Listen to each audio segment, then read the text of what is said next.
പണ്ട് ഞാൻ എപ്പോഴും ചിന്തിച്ചിരുന്നത് നമ്മൾ പ്രണയബന്ധം, ഇഷ്ടങ്ങൾ, നമ്മുടെ സ്നേഹബന്ധങ്ങൾ, ഇതൊക്കെ നമ്മൾ ഒരുപാട് അതിനെയൊക്കെ തേടിപ്പോകും. എന്ന് വെച്ചാൽ നമ്മളെന്താ പറയാ, ഉപമിക്കുക, നമ്മൾ എന്താ പറയണ്ടേ, പെൺകുട്ടികളെ നമ്മൾ പൂമ്പാറ്റകളെ പോലെ ഉപമിക്കുന്നു, ആണുങ്ങളെ നമ്മൾ കോഴി എന്ന് പറഞ്ഞ് ഉപമിക്കുന്ന പോലെ അല്ലേ.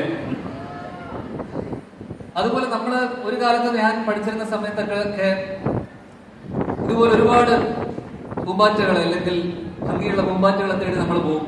അപ്പൊ എനിക്ക് ഒരുപാട് റിജക്ഷൻ കിട്ടിയിട്ടുണ്ട് ആ കാലത്ത്. കാരണം അതൊന്നും നമ്മളൊന്നും അല്ല, ഒന്നും ആയിട്ടില്ല. അപ്പൊ അത്തരം റിജക്ഷനെ നമ്മൾ ഭയന്ന് തന്നെ പിന്നീട് പ്രപ്പോസലൊന്നും പോവാതെ അല്ലെങ്കിൽ പ്രപ്പോസ് ചെയ്യാൻ പറ്റാതെ വീർപ്പ് മുട്ടിയിരുന്ന ഒരു കാലം ഉണ്ടായിരുന്നു. അപ്പോഴാണ് നമ്മൾ മനസ്സിലാക്കുന്ന ഒരു കാര്യം, നമ്മുടെ സെൽഫ് വർത്ത്, സെൽഫ് ലവ്. നിങ്ങൾ വാലന്റൈൻസ് ഡേ സെലിബ്രേറ്റ് ചെയ്യുമ്പോൾ ഞാൻ നിങ്ങളുടെ മുന്നിലേക്ക് മുന്നോട്ട് വയ്ക്കുന്ന ഒരു സാധനം സെൽഫ് ലവ് എന്ന് പറയുന്ന സാധനം വെച്ചാൽ ലവ് യുവർ സെൽഫ് ഫസ്റ്റ്. അല്ലെങ്കിൽ നിങ്ങളെ സ്നേഹിക്കുക. ഭയങ്കര ഫിലോസഫി ആയി പോകുന്നുണ്ടോ? ചെറുതായിട്ട് ആയിക്കോട്ടെ. നമ്മുടെ സെൽഫ് വർത്തും നമ്മളെ സ്നേഹിച്ചു തുടങ്ങുമ്പോഴാണ് സെൽഫ് ലവിൽ നമ്മൾ വരുന്നത്. നമ്മുടെ പഠനം, നമ്മൾ നന്നായി പഠിക്കുക, നമ്മുടെ പ്രായത്തിൽ നമ്മൾ നല്ല കാര്യങ്ങൾ ചെയ്യുക, ചെയ്യേണ്ട കാര്യങ്ങൾ അതത് പ്രായത്തിൽ ചെയ്യുക. എന്നിട്ട് അങ്ങനെ ചെയ്തു കഴിയുമ്പോൾ, അതുപോലെ ഞാൻ എന്റെ കാര്യങ്ങളൊക്കെ ജീവിതത്തിൽ ചെയ്തു കഴിഞ്ഞതിന് ശേഷം നമ്മളൊരു പൂന്തോട്ടം ഉണ്ടാക്കുക.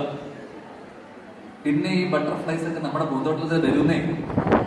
അപ്പൊ ഒരാളെ പോലും വിടാതിരുന്നാൽ മതി. ഓക്കെ.